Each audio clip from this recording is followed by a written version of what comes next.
Greetings and blessings, everyone. This is Rick Caldwell with Caldwell Apologetics. I found a video debate on YouTube between Grla Hebrew of the Sicarii Hebrew Israelites and G-Con. The debate was about who were the Gentiles that the Apostle Paul was writing to.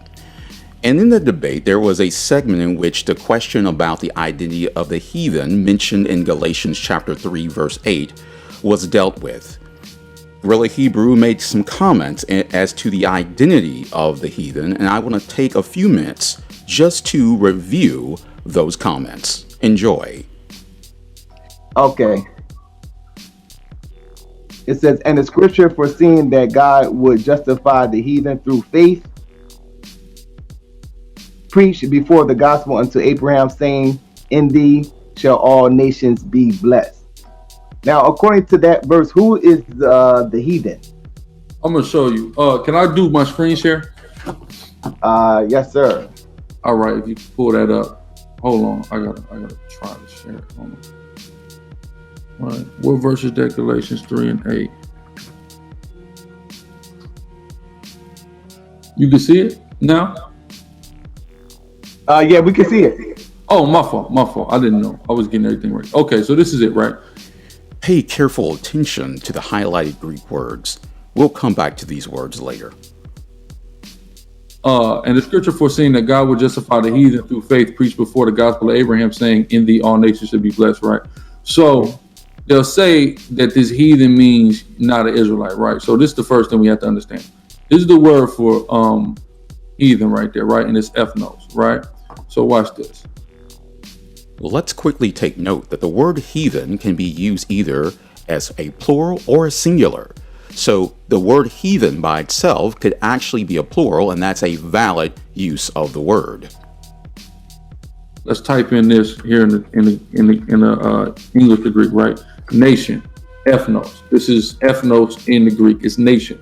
Notice though, nation, is that singular or plural, Brother Solomon? Nation, the word nation? Yes, sir. It's singular. Singular, right? So ethnos is singular for nation. Now watch this when I make it plural. It turns into a different word, ethne, right? So when people go to that scripture and say this means that the nations are going to be justified, it's not talking about the nations in Greek. It's literally just talking about one nation, right? That one nation would be justified. Remember how I told you to remember those two Greek words that I highlighted?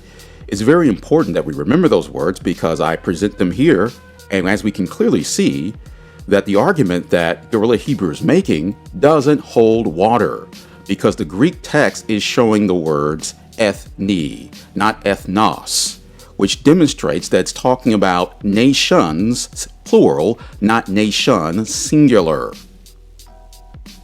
Right? So the corresponding Hebrew word to this is this word, which is goy, right?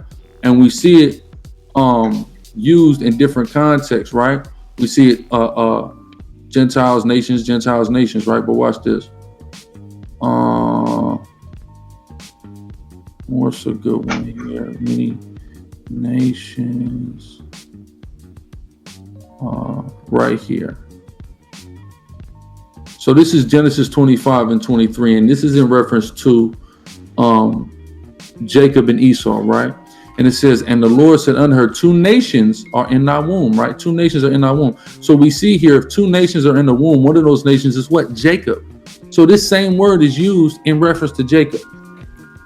This was mind-boggling. Clearly here in the text in Genesis chapter 25, two nations is referring both to Jacob and Esau. You don't have nations there unless you're talking about more than one people group. In fact, it says shortly after that this represents two peoples, both Jacob and Esau. So to simply say that nations here only refers to Israel is only telling half the story. There's not a scripture that they're going to quote that's going to say that the literal heathen are going to be justified through faith. Actually, Galatians chapter 3, verse 8 does exactly that. Again, you see, according to the Greek there, if you have a problem with the English, but according to the Greek, it's ethne. Ethne meaning nations. The nations will be justified. So when it says heathen here, and we see in the Greek, it's literally just referring to one nation, and we see the corresponding Hebrew term also is used all over the place to refer to Israel, even here, Genesis 46:3. And he said, I am God, the God of thy father. Fear not, go down into Egypt, for I will make thee a great nation. Israel is going to be made a great nation. That same corresponding word in the Hebrew. Not only is Genesis chapter 46, verse 3, not even the context of Galatians 3, verse 8, which deals with becoming sons of Abraham by faith. As we clearly see here, the word goy here in Hebrew is referring to only one nation. It's not goyim, which would be the plural form of this, but the singular form. And so words are always defined by the context in which they are used. So what I'm saying is the heathen here, yes, it's translated as heathen, because we have to remember the translators had, they were Protestant Christians, Anglican Protestant Christians. So they had what? Presuppositions predicated upon their religious belief.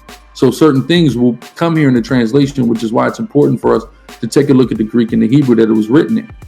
However, presuppositions do not change the underlying Greek text.